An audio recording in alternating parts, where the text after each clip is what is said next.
Welcome. So grateful to be here. And thank you all so much for coming to How to Free Yourself from I Am Not Enough, one of the most common senses that we carry, and one that is actually really, really near and dear to my heart. I'm going to go through kind of like an agenda for this workshop, and you'll hear a little bit about my life story in the process. And the sense of not enough was actually the bane of my existence for about 20 years. And I didn't even know it until I experienced what it's like for that to be gone. And we're going to be talking about today how you literally have the power within yourself to free yourself from that belief, from that felt sense. So I'm here to offer a message of hope fundamentally. And I'm here to offer a really, really ridiculously simple, straightforward, and honestly pretty fun method in order to facilitate that transformation happening for yourself whenever you want. So let's begin with a quick agenda for this talk. I'm going to share my story, my background, why this stuff matters so much to me, and my mission. I'm going to share what is the sovereign mind method, both philosophically and practically. How do you do it? We're going to talk a little bit about what limiting beliefs actually truly are, because there's tons of misconception. There's tons of pop psychology out there. Tony Robbins talking about limiting beliefs. I'm going to offer you a new, really, really practically grounded sense of what beliefs are, rooted in Toltec ancient wisdom and rooted in modern wisdom. We're going to talk about how beliefs get created. We're going to talk about teaching an extremely straightforward and simple way for you to know with 100% certainty what limiting beliefs are actually in your psyche. And that one thing alone is a game changer. And I'm really excited to share that at the midpoint. From there, my name is Gladius Sovereign. Some of you know me as Nick Rundlet. That's my birth name. My chosen name is Gladius Sovereign, and the word Gladius has a lot of intrinsic meaning to me in my story, both through my experience in therapy plus my Italian/Roman roots. The Gladius is actually the Latin word for sword. Sovereign means above rulership and above control. So self-control, self-ruling sword feels really good to me. About my background though, and why this stuff means to me.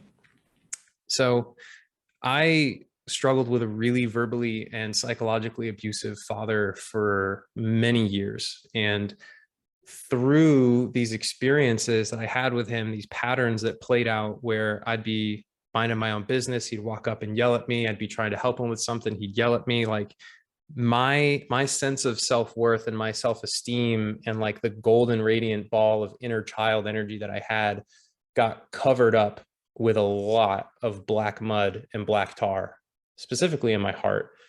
And I came into a couple of beliefs that some of you guys might resonate with if you're watching this. I'm not good enough. I'm not worthy. In addition to not being not good enough, I'm also not enough. And while disclosing all of this, I might as well say I'm a loser. I'm a failure. I can't do anything. I just like so many of these beliefs were just like drilled in through traumatic experiences in my childhood. I carried it forever. And I learned some strategies to try and counteract, to try and make up for this innate sense of inadequacy that I had within myself. I became a high achiever, and I got really good at business and entrepreneurship. And I got really good at building relationships and building rapport and speaking and communicating. And I tried to achieve my way out of I'm not enough for about 20 years, grade school, high school, my first business, simultaneously in college, my second business, third business, my really successful top performing sales career, my fourth business, my fifth business, and it never worked. At the peak of my sales consulting career, where I was booking 7K, 12K, 13K clients in like 4 months, it was like, cool, I'm really on track once again to make a 6-figure business. I just felt unworthy. I couldn't enjoy my experience, and I was getting increasingly depressed, and nothing fucking mattered. It didn't matter how many wins I got. It didn't matter how much money I was making. I wasn't getting happier. I was getting less happy continuously. I reached this place that I call soul burnout. Soul burnout, if you're curious, is when you realize fully and are forced to accept that there is no such thing as an external solution to your inner sense of unworthiness. Fucking, I died realizing that. It was just like, I'm putting life on pause. I'm going to do whatever it takes to fix this within myself, because I know that if I do, I'm capable and I'm going to have an incredible life. So I set out to do that. And in the process, I flew around the world, fucking ayahuasca retreat, coaching programs, training programs, everything. I invested about $50,000 into myself in 2021. Along the way, I found a program called MindFix, and love them. Incredible work. Their founder, Aaron File, is a godsend to humanity, because their program walked me through a process, a method to let go of limiting beliefs. And through that program, I let go of the program. I'm not good enough. I'm not enough. And so many things in my life simultaneously clicked into place. It was hard to believe. I felt more like my authentic self. I felt more confident. I felt more attractive. I felt more free to just take action on whatever it is that I wanted, because I wasn't battling a story that fucking limited my potential intrinsically. But the problem that I saw was that, hey, once I'm done with this program, like, I'm not going to heal anymore. Like, I'm discovering I have hundreds of these limiting beliefs. And it turns out we all do. And so I got really relentlessly curious and obsessed. How can I turn this style of conversation into something that I can facilitate for myself? How do I free myself? How do I not rely on someone else for my healing? And I succeeded in that. And I'm going to tell you about it today. So first, our mission at Sovereign Mind is to help 1 million people free themselves from the sense that they're not enough. And my deepest belief is that everyone in humanity is a sovereign mind, has a sovereign mind. We are not subjects. We are not slaves. We are meant to be free. We are meant to be self-ruling and self-governing, working voluntarily with each other in harmony and peace and love. We're not meant to be ruled and dominated and enslaved. I believe that in my heart. And for me, this technology, releasing this and open sourcing this and sharing this with you, is an instrumental step in helping humanity free itself from these toxic stories and beliefs that cause us to have low self-esteem and allow ourselves to be subjected, right? We've made some progress along the way. You know, I'm a solo show outside of, I have a few volunteers that help me with different, aspects of content creation and marketing and stuff like that. I've satisfied dozens of clients. To start my practice and kickstart, I've facilitated probably 100 people for free. I've spent hundreds of hours refining this method. And I've helped 140 plus people clear over 540 beliefs. And we're going to talk about that. Sovereign Mind, our method, is a breakthrough technology that allows you to free yourself from all forms of self-limiting belief forever. It's distinct from other methods in that it's self-facilitated. You can actually learn this skill and apply it indefinitely for the rest of your life. Once you learn it, you can then facilitate it on other people. And it's really simple. It's a learnable skill. It's quick, and it's actually kind of fun. It's sort of how I designed it. It's sort of gamified, and we're going to have some fun with it pretty soon. First, I want to talk about what beliefs fundamentally are. And my sense is that this knowledge, this wisdom has been known for thousands and thousands of years. I have just rediscovered and reassimilated into a package that makes a lot of sense for the modern mind. But if you read Don Miguel's book, The Four Agreements, or The Voice of Knowledge is probably the book that I recommend most highly. You'll learn that the Toltecs in Central America had a deep understanding of belief systems, how to eliminate beliefs, and how to create new positive and constructive beliefs. And this knowledge has been passed down for hundreds and hundreds of generations. And in the Toltec tradition, we start with a core premise that life is a dream. Life is thought form. So your thoughts, your dream creates and co-creates with my dream, the collective dream. You have a dream, I have a dream, we all dream together. And beliefs are stories. It's a story about what something means in your life. When father yells at me, I tell a story that it means that I'm a bad person. When the girl doesn't like me, I tell a story that girls don't like me. Beliefs can also be conceptualized as agreements. Once you accept something into your mind, it becomes part of your dream. It becomes part of your virtual reality, how you see things and feel things and experience things, because that underlying agreement is set deep inside of your mind, in your soul, practically. Beliefs are that deep. So these dreams, these stories, these agreements, they shape how we think, see, and feel.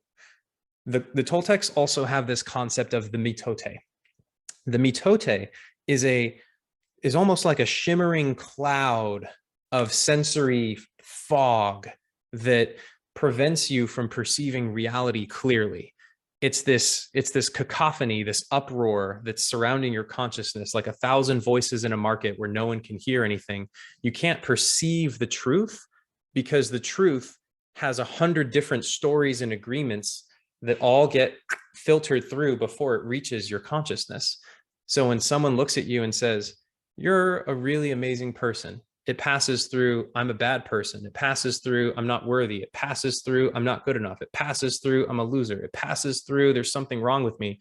And then by the time it reaches your consciousness through the mitote, you experience pain instead of gratitude from someone sincerely looking you in the eye and saying, "Wow, you're an amazing person." So I hope that makes sense. You want to clear out your mitote, right? The last piece that I'll share, and there's so much more wisdom to the book, I highly recommend The Voice of Knowledge, is that some stories are empowering. Some stories can come from a place of love, like "I always do my best," or "I don't take anything personally." These are stories that can be rooted from a place of love and can be constructive, but some stories are lies. "I'm not good enough" is a lie. "I'm not enough" is a lie, right? So these lies sap our willpower. When you speak a lie, you can feel it in your body consuming energy, because when you lie, you create an artificial reality that requires energy to maintain. So first of all, just don't lie. Great idea. But when we accept a lie as a belief, that lie lives within us and drains our willpower indefinitely, cutting us off from truth and love. And we're about to see that there's a lot of parallels between the ancient Toltec philosophy and our modern sense, our modern wisdom of what beliefs are.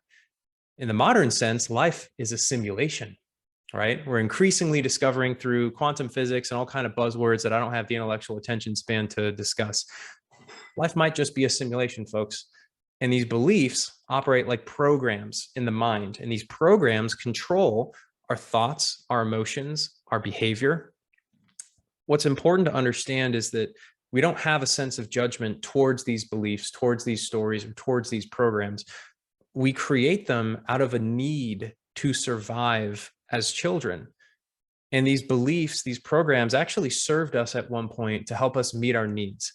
Let's say, for example, my story, I grew up with a verbally abusive father. I created a belief called, "I need people to believe me."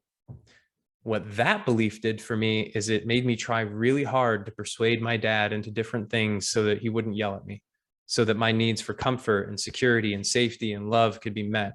And that was a really core underlying belief for me. I need people to believe me. Don't know if anyone else might have ever felt that way. But the problem is that we outgrow the environment, and the belief, the program, still runs in the background. So I'm not with my dad anymore. I'm out in life and I'm trying really hard to convince people to believe me in my speech. And it comes through my eyes, it comes through my energy, until I remove that program and I can return back to true authenticity and true genuine connection with people, because I don't need them to believe me. So some of these programs are like viruses. They drain resources. They shift our perception of reality. They make it so that we can't see, feel, and think clearly. The parallels should be obvious. So we know what limiting beliefs are, right? who would like to learn a skill called how to find limiting beliefs with 100% accuracy every single time? Anyone? I'm looking at the chat. The point here is that it's all really, really, really ridiculously simple. Here's how it works. When you speak words out loud that have absolutely no influence or no impact on your reality whatsoever, it doesn't make any sense to you. It doesn't trigger a sense of truth, and it doesn't trigger physiological sensations in your body to say, I am Barney the dinosaur's left butt cheek. It doesn't trigger any sensations in your body when you say, I can't speak English. If you have a belief called I'm not enough and you speak those words out loud, you will viscerally feel it in your body every time without fail. And you can go to bed and wake up the next morning and try it again, and it'll still be there. And you can speak 100,000 affirmations to yourself and it'll still be there, right? So what I want to invite us all to do now is try speaking some nonsense. Right now, in front of your computer screen, go ahead and say, I can't speak English.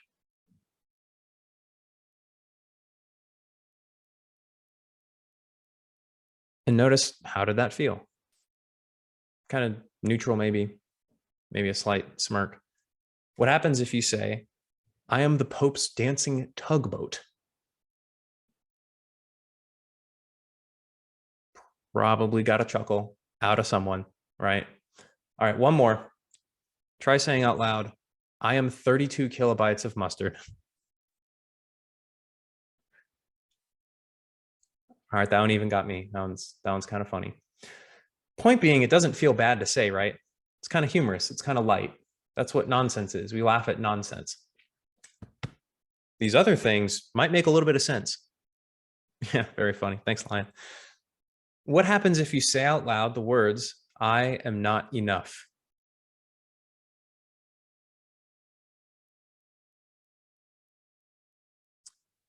I'd love to know what kind of feelings and sensations come up for you when you say that.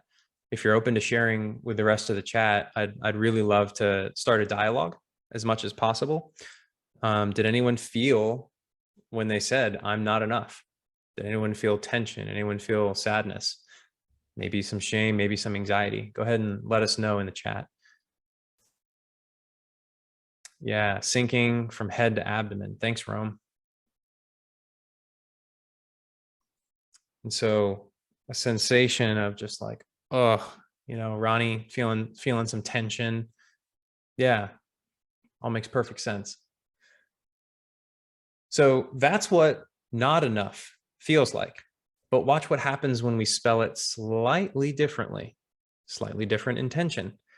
I invite you now to say out loud, I am not good enough.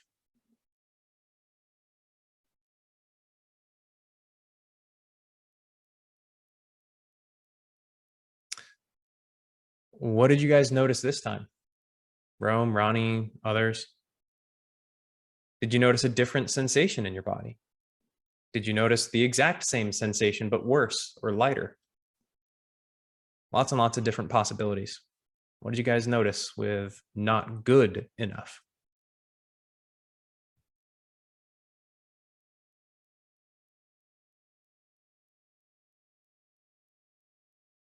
Mm-hmm. Yeah, Rome says makes less sense.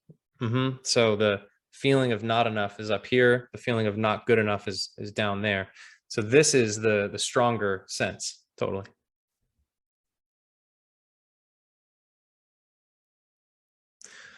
Okay. Now that's what not enough and not good enough feels like. What happens when we say, I'm not worthy?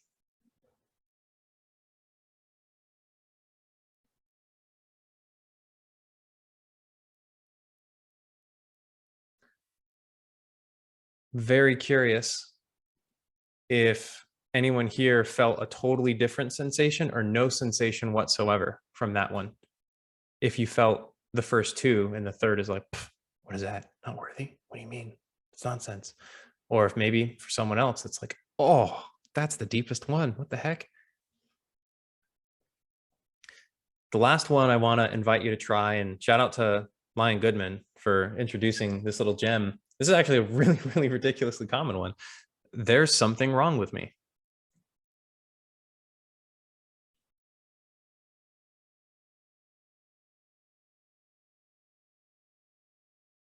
Yeah, awesome. Lion says, like a ping pong bouncing off a wall. Pew. No impact. And that's true nonsense. Excellent. So hopefully now you guys can kind of get the picture. I can, send you a list of 100 beliefs. I'm a failure. I'm a loser. I'm an idiot. I'm not attractive. Girls don't like me. Men aren't safe. I am not safe.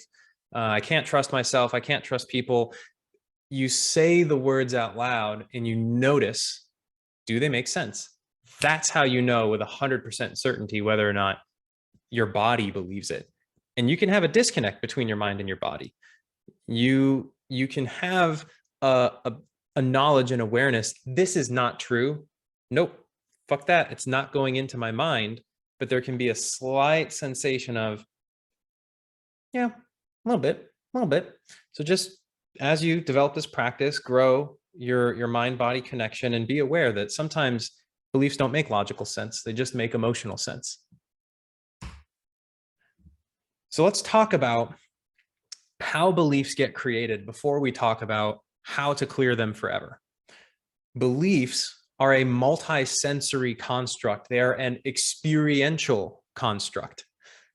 And beliefs don't make exclusively logical sense because we're not just brains and tanks. We see things, we feel things, we breathe in experience through our senses. And it's our senses that root our beliefs into not just our minds, but also our bodies. And so I want to really, really highlight the image and pay close attention to this, little girl who's getting a stern talking to from her father.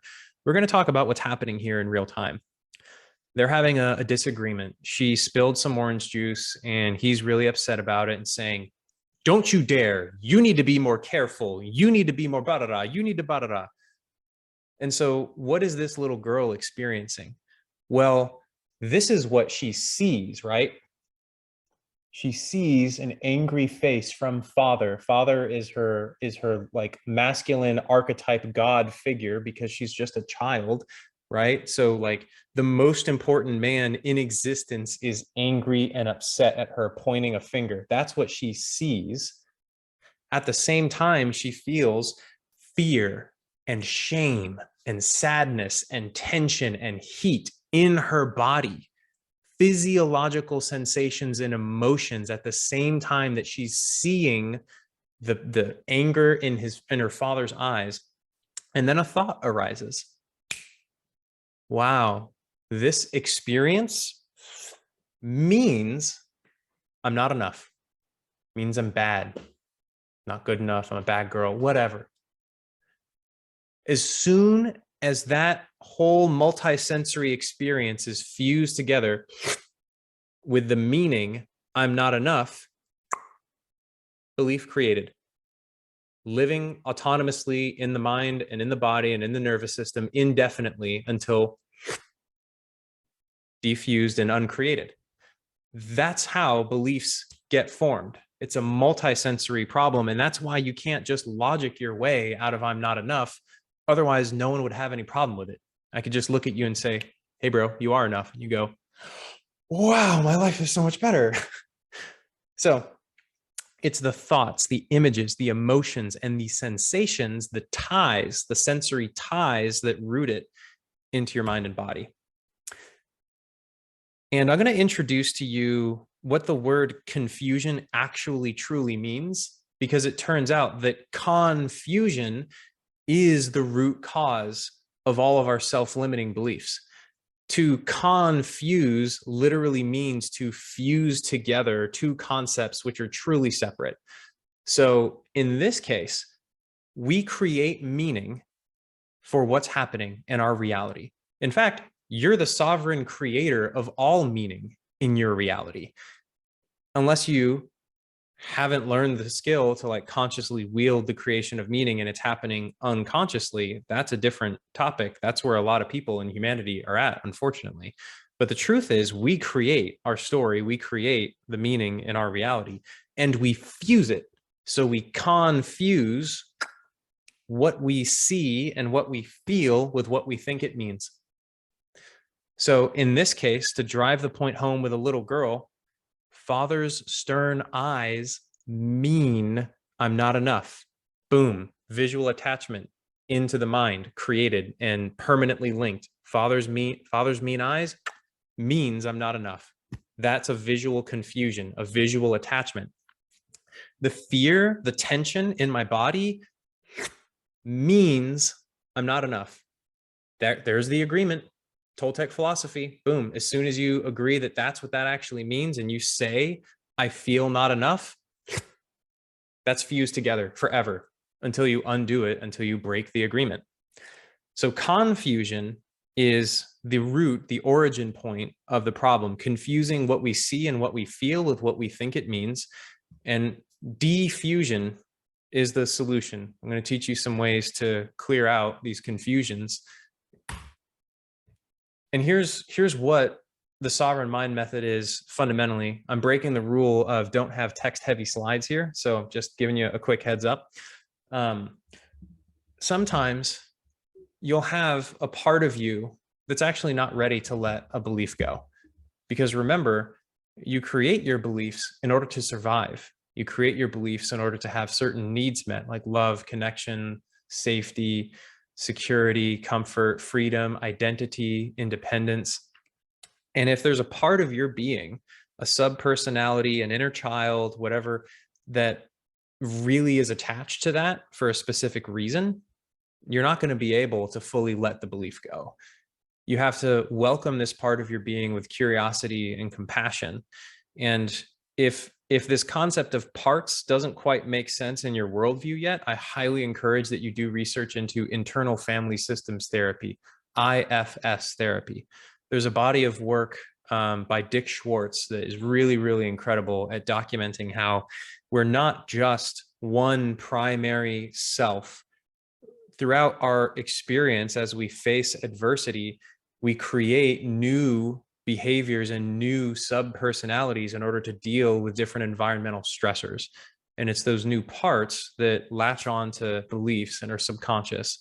And so you can walk through a parts work process to help tease apart the logical attachment. An example of this would be, let's say you have an inner child that's not ready to let go of I'm not enough. And it's not ready to let go of I'm not enough because it fears losing father's love. If I believe that, if I don't believe I'm not enough, then I'm not going to try hard to be better. And then I'm going to lose father's love. It's like, okay, thank you. I really appreciate you sharing that. Could it be possible that if we were to let go of I'm not enough, that we'd have so much love in our hearts that we'd be able to share that much more freely with father? The part thinks about it, goes, yeah, it's possible. Could it also be possible that believing that we're not enough restricts love in our heart and makes us less likely to share love freely with father? Dang, you got a good point. Are you trying to tell me that if I let it go, I get more of what I want, and if I keep it, I get less of what I want? Yeah, that's exactly what I'm trying to tell you.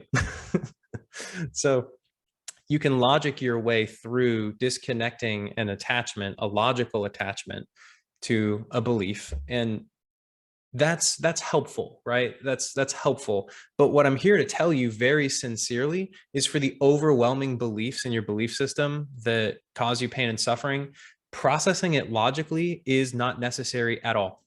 You can actually learn the algorithm starting from the visual step, proceeding through the emotional step. And then if you want, you can create a new belief to replace it. But logical sense is not the deepest root, generally speaking, that beliefs have into our psyche. It's primarily visual roots and emotional sensory roots for most people. But everyone's brain works differently. Some people are hyper logical, hyper analytical, and they need to logic through it in order to clear it.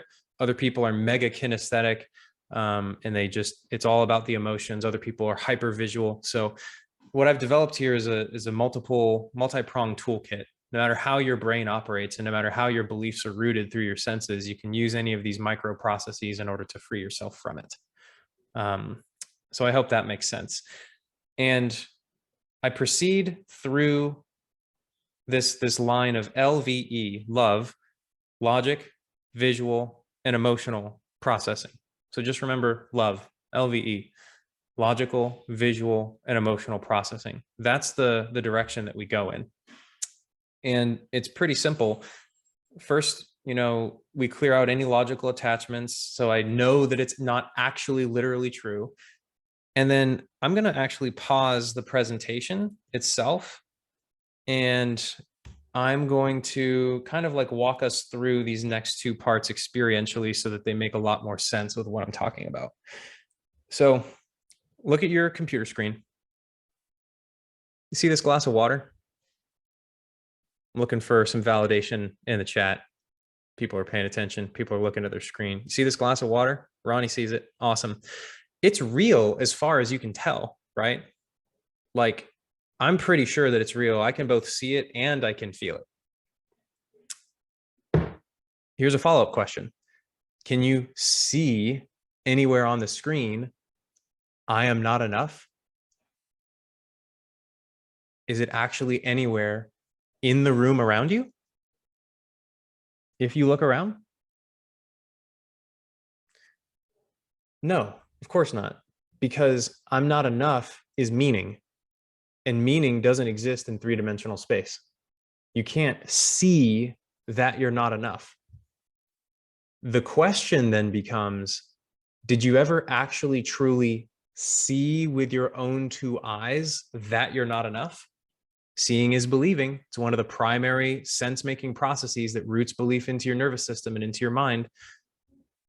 The real answer is no 100% of the time. If you look back through your memories right now and try your hardest to find I'm not enough, you're not going to be able to.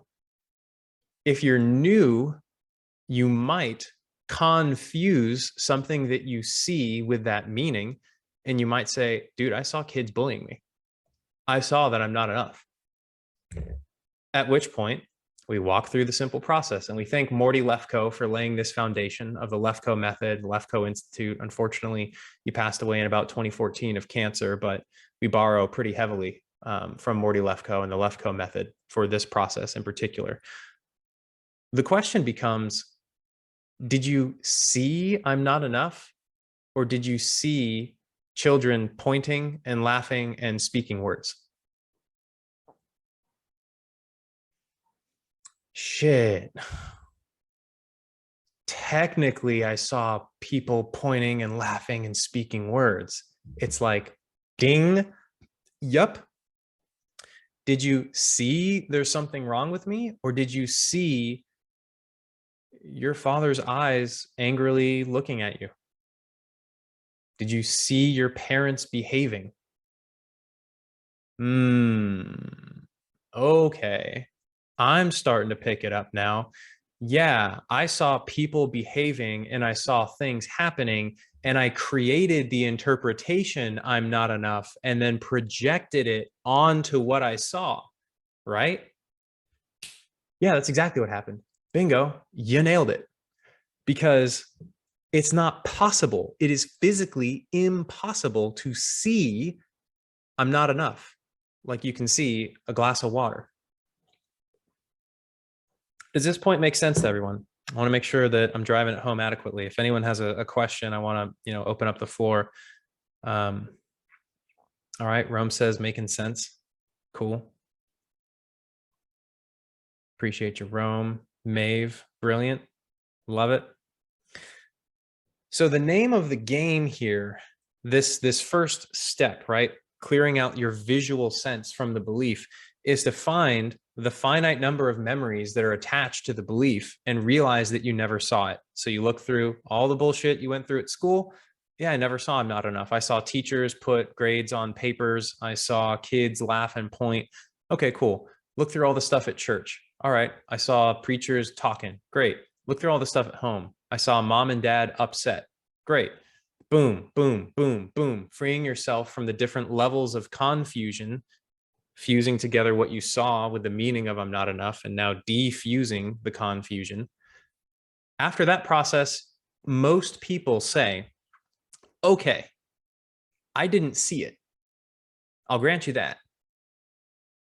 But I felt it. I felt not enough. In fact, I kind of feel it right now, just looking through these memories. I totally feel not enough. To which I say, great, I'm going to introduce you to the next level. So this is my creation. I call this part somatic diffusion. This is how you disconnect the feelings and the emotional energy from toxic beliefs that you no longer want to have in your belief system. So if you are available, if you're not driving, or if you're driving a motor vehicle or whatever, like, don't do this. But if you have the availability, I invite you now to rub your hands together really fast. I'm going to teach you this experientially. Just rub them together, build up some energy, feel some sensation in your hands. All right. And now pay very close attention to how your hands feel. And I have a simple question. It's not a trick question. It's a yes or no question. Does this sensation in your hands mean that you are the Pope's tugboat? No, right? Of course not. No. Continue paying attention to the sensation in your hands. Does it mean that you're not worthy? No. Feeling some like slight tingly and a little bit of residual heat in my hands doesn't mean that I'm not worthy. Okay, that's good news. We're getting closer. Here's a question. Keep paying attention to your hand. What if instead of in your hand of this like tingly sensation or whatever, you felt sadness? Would feeling sadness in your hand mean that you're not enough? No, of course not. What if we move the sadness from your hand into your heart? Does feeling sadness in your heart intrinsically mean that you're not enough? No, of course not. Why would it? That's nonsense. And that's the point, is that feeling things in your body does not mean that you're not enough. And as soon as you defuse that attachment, energy leaves your body. You no longer feel that being connected ever again. So I really enjoy walking through a micro session at this point in order to kind of illustrate this point. But the way to do this in practice is to simply ask yourself, hey, what feeling or sensation is tied to I am not enough? It might be that sinking feeling, right? It might be some tension in your chest. You tune into it. You bring your full body awareness to the sensation of I am not enough. And then you ask yourself the question, does this actually mean I'm not enough? And in truth, in reality, the answer is no. However, many of you, if you actually are trying this, are going to be really tempted to say yes the first time. Some of you, God bless you, your body is just naturally apt at it, or maybe this belief isn't super deeply rooted for you. You can just clear it out instantly. Many of you are going to be tempted to say, yeah, actually, I'm getting a yes. And that's where we can start getting creative. That's where we can start breaking it down. Well, does it mean not good enough am I? Or does it mean I am NOTGOODENOUGH? Right? We start breaking it down and teasing it apart. And then the connection between that meaning and that belief starts disconnecting, getting more and more frazzled until eventually you can come back to the question of, okay, yeah, let's stop bullshitting around. Like, for real. Does something going on in my neck mean that I'm not enough forever? And finally, your brain will let it go and go, no. Whoa, it's gone. And I'm like, yeah, it's gone. Good job. You win. It's never going to come back, because you're not going to voluntarily choose that meaning ever again. You involuntarily, unconsciously chose it when you were 6 years old, and that was a mistake. And your adult mind's never going to recreate the belief I'm not enough once it's gone. Once you choose to clear it and you sever all of the visual attachments, logical attachments, and emotional attachments to the belief, it actually just vanishes from your reality forever and never comes back, not one time ever. That's how it works. So we're at the point in the presentation where I would love to, I'd love to invite a volunteer who is open to receiving a mini facilitation. Maeve, I'd love to work with you. Ronnie, I'd love to work with you. Rome, I've already worked with you in the past. I'm super, super open to working with you. Thanks for being first one here. I'm curious, do we have anyone here who is open and willing to volunteer and let go of some beliefs today?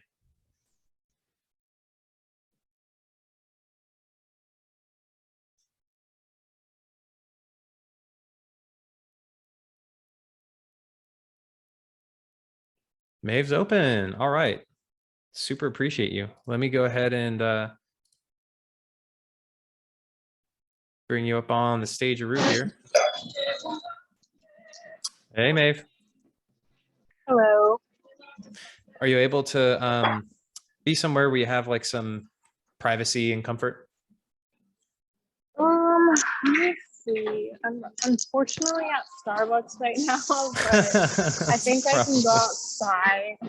Yeah, it's maybe the maybe Wi-Fi outside. might cut out, but let's go ahead and try. Maybe your car would be ideal if it still is within a Wi-Fi reach.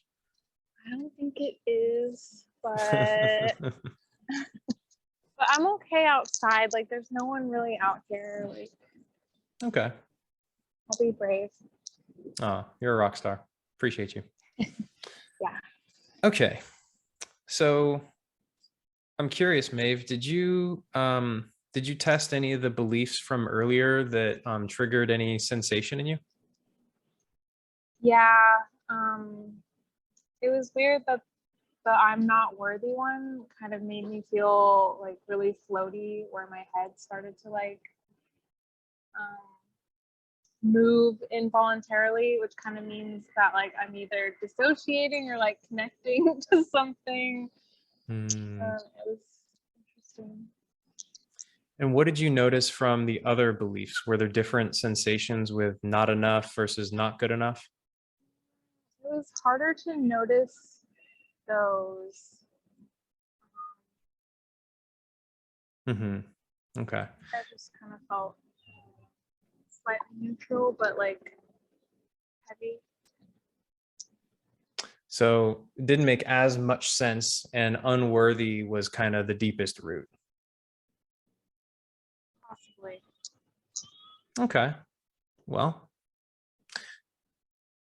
I want a little quick intuition. One last check. What happens if you say out loud, there's something wrong with me? There's something wrong with me.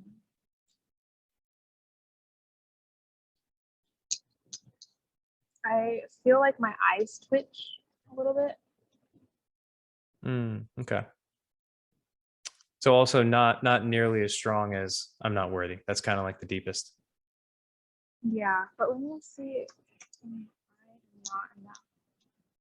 Yeah, go ahead and test.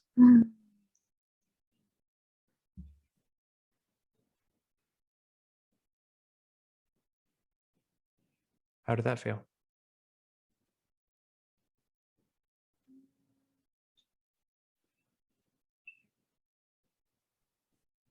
It didn't feel too bad.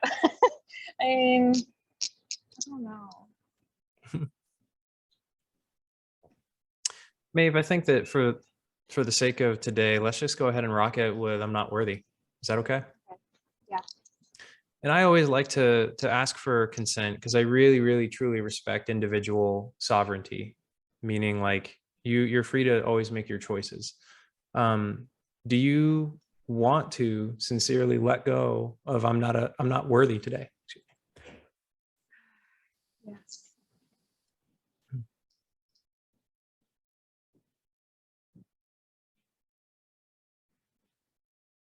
Yes. All right, great, cool. Then let's do that. So, Okay. The first thing I want to invite you to do is search within yourself, Maeve, and ask yourself a question. Is any part of me not fully ready to let go of I'm not worthy?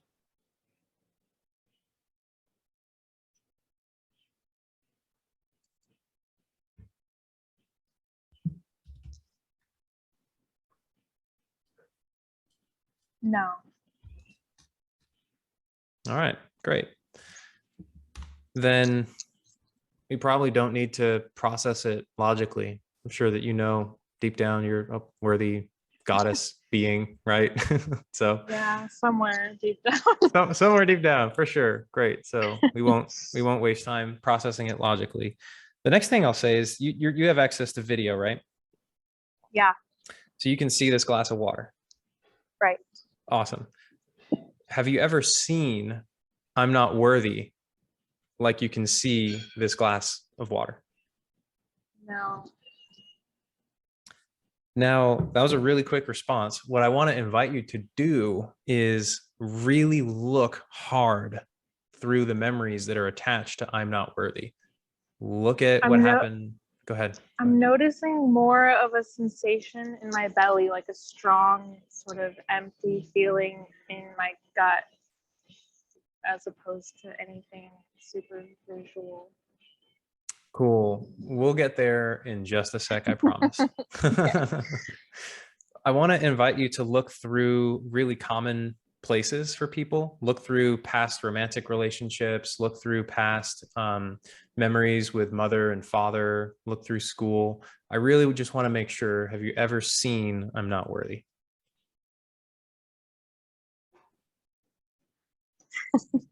I could say no, and I'm feeling like tears wanting to flow. Do you have the sense that those are tears of relief, or what are those tears from? But I know I haven't seen it, but again, it's like But I feel it. feelings are stronger. Yeah.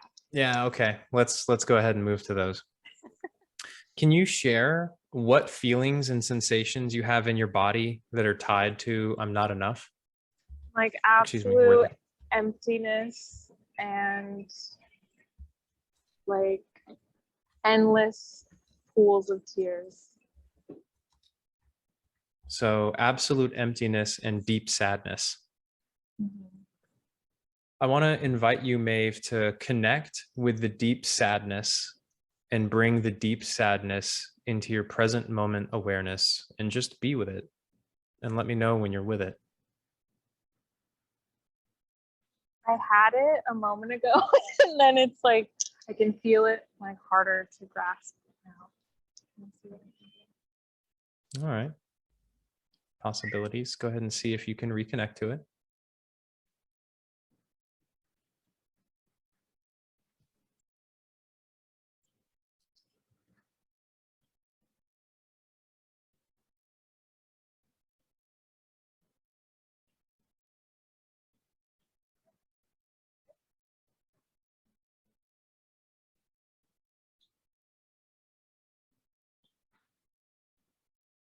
I don't quite have the sadness, but I feel the emptiness in my gut. I don't know. It's perfectly okay. We'll go ahead and start with the emptiness in the gut and then move to the sadness. Are you connected with that emptiness in the gut? Yes. Okay. Sincere question. Does this emptiness in the gut truly mean I am not worthy? No. Oh, all right. That's good news. Are you sure? Yes. Nice. Even though there's still like some, I don't know, maybe resentment towards my mother or something, but I know that, yeah. We can tune into the resentment next. For now, keep connected to that emptiness, that deep emptiness. Question. Does this emptiness mean I am not worthy? No. Are you sure? No. Yeah. Yeah. Great. So you can notice how it's tied together, right? Yeah. Yeah. And thank you so much for being honest, because that honesty piece is the most important part. If you would have lied to me and said yes, then you wouldn't be able to let it go.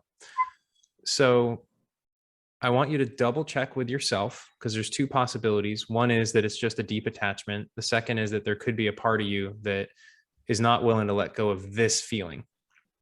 And so I want you to ask yourself, is there any part of me that's not willing to let go of this emptiness? There might be. Aha. Okay. And Maeve, can we welcome this part of you with some curiosity, some love, and some compassion, and ask it some questions? Yes. Okay, great. So to this part of Maeve, I sincerely would love to know, why is it important that Maeve hold on to this feeling of emptiness? Because it keeps her small and safe. Okay, let me write that down. Thank you. And if you stay small and safe, presumably you don't experience pain. Is there anything else that you're seeking to avoid? I'm not as visible or like prone to negative attention, or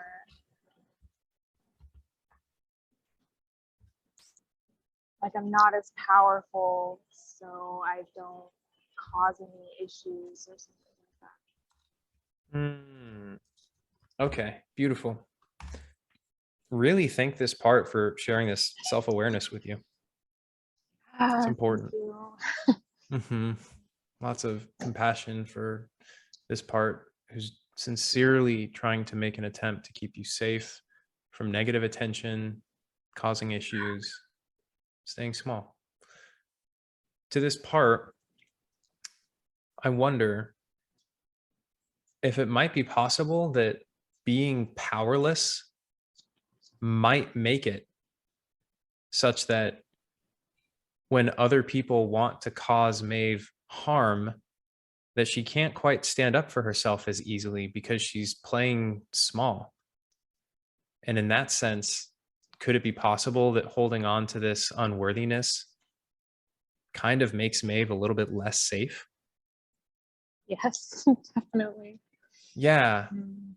And so let that sink in. Like, could it also be possible that if Maeve had a sincere sense that she was worthy, that she would have stronger boundaries in her relationships, that she would stand up for herself more, and in that sense be more safe? Yes. Okay. Well, that's my goal. And in part, if you're open to letting go of I'm not worthy, can you see how it actually gets you more of what you want? Yes. Beautiful. So to this part, are you open to letting go of I'm not worthy and this feeling? I want to be, yes. Okay. And Maeve, I know that you want to be. My sincere question is directed towards the part. Check in with this part of you. And my sincere question is, hey, there's no pressure. Like, are you open to letting it go?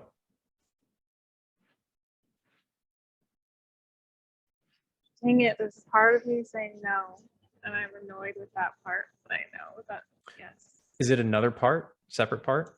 I don't know if it's the same one. That's okay. All parts are welcome. I just Always. heard a no. So Yeah. Let's welcome whatever part said no again with some curiosity and some compassion. And you're doing absolutely amazing. There's nothing wrong with this whatsoever. I want you to know, truly, truly, in my heart, truly. And to this part, I'd love to ask the same question. Why is it important to hold on to I'm not worthy?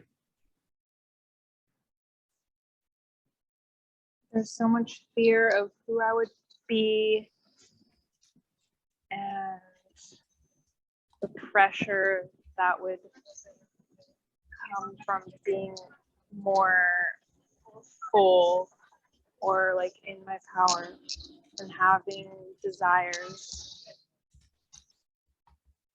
fulfilled. There's some sort of fear. So there's a fear. that it can that I'll fall. I'll have further to fall Hmm. or something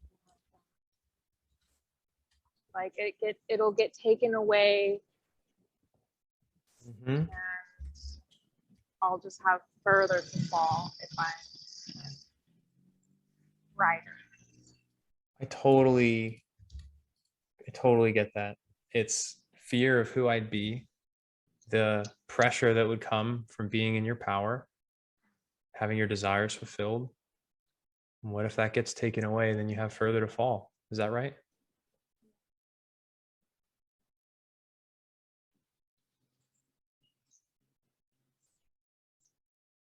Maeve?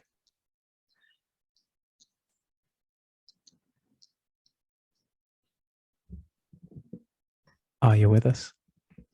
Yes. Okay, cool. Okay, so to this part, I'd love to ask a question, which is that I wonder if it might be possible that the only reason why standing in your power feels kind of scary is literally because you feel unworthy of it. Yes. Can you kind of see how if unworthy weren't in the picture and instead worthy was in fact the only picture, that it would actually be pretty safe and pretty fun and pretty sexy and pretty awesome to just stand in your power? Yes. And if there's a sense that what if it gets taken away, then you'll have further to fall. If you have an underlying sense that you're worthy, doesn't it like not matter at all if you fall? Like, can't you just get back up because you're worthy? Sure. Sure, logically, emotionally, no, skeptical as fuck. I get it. Totally. Yeah, nothing wrong with that.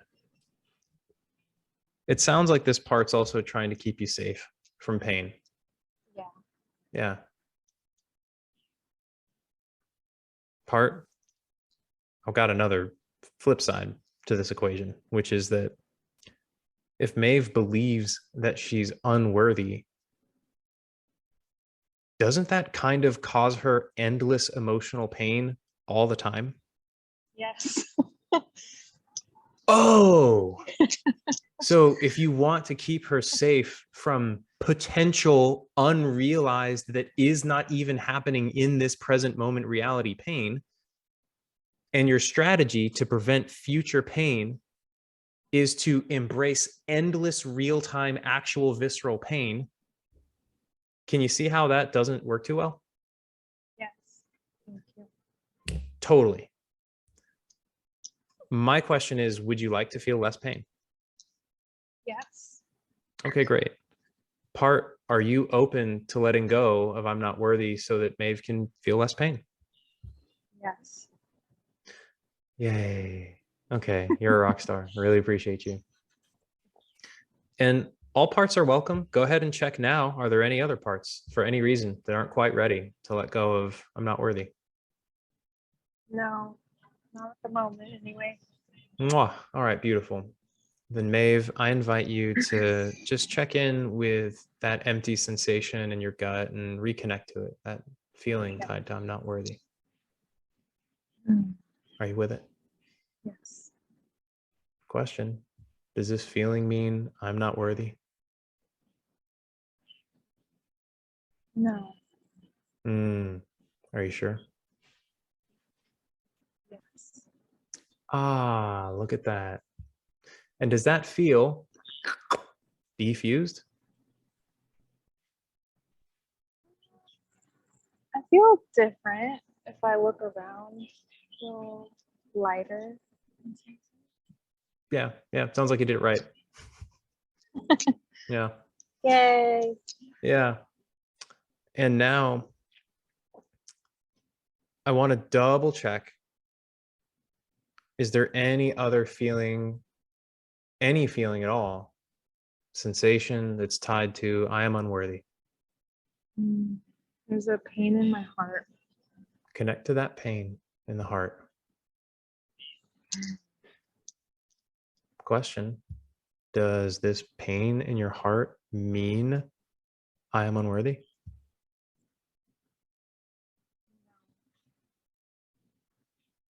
Did I hear a really faint no? Yes. Okay, sweet. Thanks, Maeve. Are you sure? Mm. Mm-mm. Not sure. No. Let's go ahead and check with you. Is there any part of you that might not be willing to let that pain in the heart go? No. Great. Then it's just a thick attachment. Question. Stay connected to that pain in the heart. Okay. Does this pain in the heart mean I am unwilly Wonka booty? No. Does it mean I am unworthy booty? No. Does it mean I am unworthy warp? No. No. Does it mean I am unworthy? No. There's still a little resistance. Yeah. Double check. Is that a part? I trust your intuition. It's okay if it's not, but double check.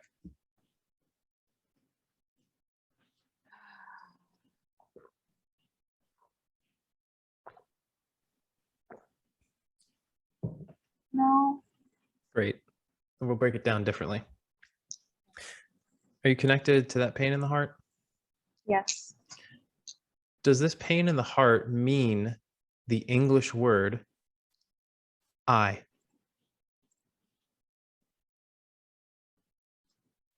Yes. Yeah, bingo. That's called the magic word. Watch this. Does it mean am?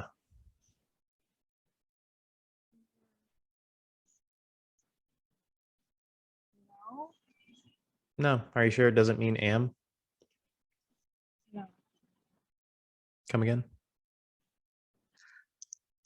No, I'm not sure. Great. You got a deep and tricky one. All right, cool. Does it mean, let's do this in order of, does it mean worthy not am I? No. Are you sure of that? Yes. Okay. Does it mean I?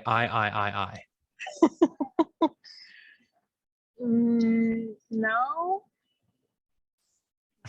Are you sure?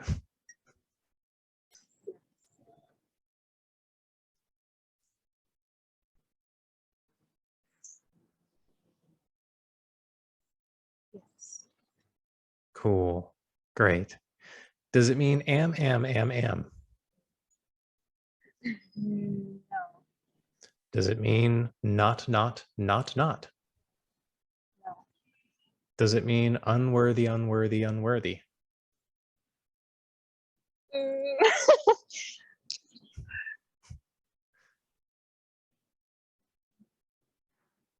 Yes. Beautiful. All right. We got I, we got am, we got not, and now it's just unworthy. Question. Does it mean you, N, W, O, R, T, H, Y, X, Y, Z? No. Does it mean U, N, W, O, X, T, Y, D? No. Does it mean U, N, W, O, R, T, H, Y? No. Does it mean those letters spelling out a word I'm unworthy? No. Oh, are you sure? Did you say yes? Yes. All right, great. Cool. Yeah, all right, great. Does it mean the whole sensation? Does it mean I am unworthy? No. Are you sure? Yes. Bingo. Okay, sweet release. Really, really grateful that things played out that way and that the full toolbox is on display. Thank you so much, Maeve. Thank you. Excellent. So the next question becomes, is there any other feeling or sensation that's tied to I'm unworthy?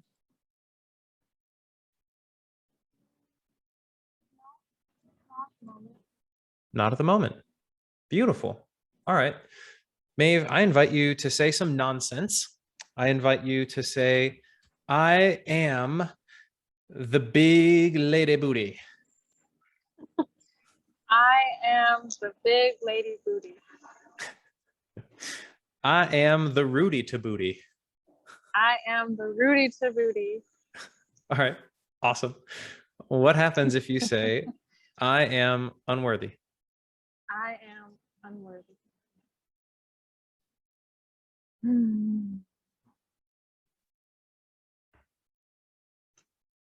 Hmm.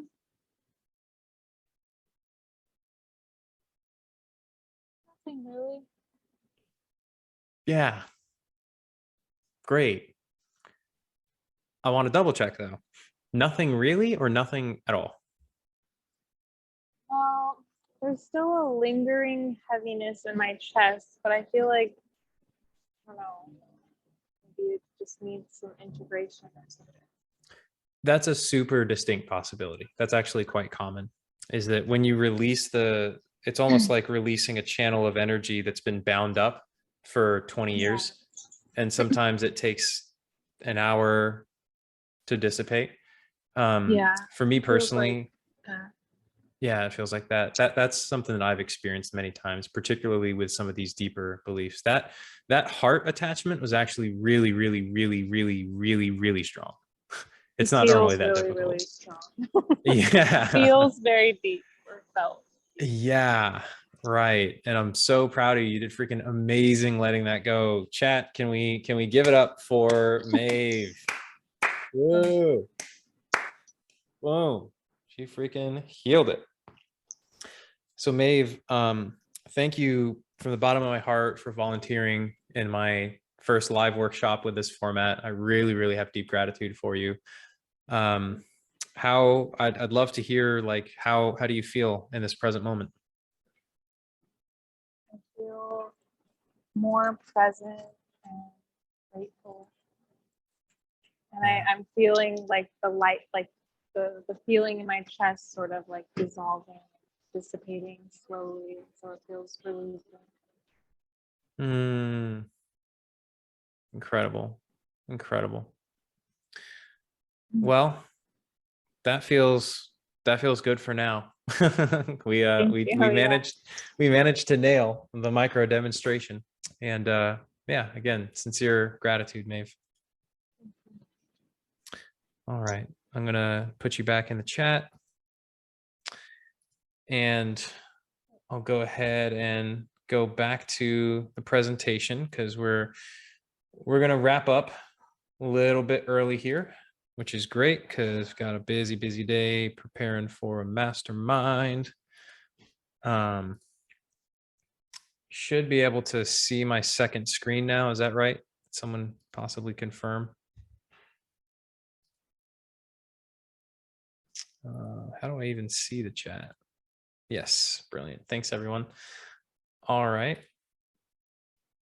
So we just did our little micro session, and I just want to like walk you through what some of the repercussions of doing this work actually are.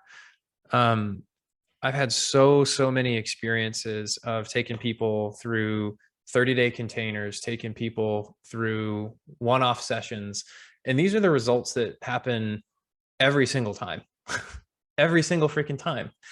You know, hey, I'm struggling with my business. I know I need to build a team, but I feel internal resistance to it. I can't understand why I'm not doing it. Oh, I have to do it all alone and I'm not smart enough. Deleted from their reality. Suddenly, all of that trapped emotional energy that's coming up in your day-to-day life as resistance, making everything that you're trying to do harder every time, just isn't there. And your free will returns to you. Thanks, Toltec philosophers. Your free will returns to you to live the life that you want to live. And so you just start doing the thing that you knew that you could do all along, but you were limiting yourself, preventing yourself from doing it. There's so many different applications. You can see 3 of them right here on these success stories. Everything from conquering lifelong fears of physical conflict. That's what happened when someone let go of not enough. Overcoming, growing your business, great. To a really cool recent one. This is, a couple like weeks ago, months ago, whatever, in that timeline, feeling like you're always struggling with illness. I'm a sick person. I had never helped someone clear that particular belief before. And then she's excited and hopeful for her future because she's not living in perpetual fear of getting ill. So the applications are infinite. And I want to walk you through, shout out to Ryan Black. We've got your longer case study up here, and that'll be for the folks who watch the video. Go ahead and pause and read this after the talk, and it's really, really good one. I want to offer everyone here a complimentary mind mapping session. And the purpose of this is to help you discover what exactly the next level, the next layer of your limiting beliefs are. And there are so many different categories. I have a little graphic here of all the different categories that you can, or at least some of them, there's even more than this, of categories that you can choose from to explore. Do you want to explore your money beliefs? Do you want to explore beliefs around trust, power, rejection, love, sex, business, work, responsibility, failure, attraction, self-worth, safety, trust? I would be truly honored, and I would really, really enjoy sitting down with you for 30 minutes and helping you get clear on what it is that might be holding you back. From there, we can talk about charting a course together to overcome these beliefs for the rest of your life. I run a private practice. I have a 30-day container, one where I train people on the sovereign mind method. This is best for coaches and facilitators who want to take this gift to their clients. And I have another 30-day container for someone who's just seeking to fucking level up their consciousness and embrace the deepest self-love they've ever known, embrace the deepest authenticity they've ever brought to all their relationships, feeling perfectly safe to experience love, trust, and intimacy with anyone. That's what I help people do in 30 days. So a little bit about how we work, right? I don't care about the surface level issue fundamentally.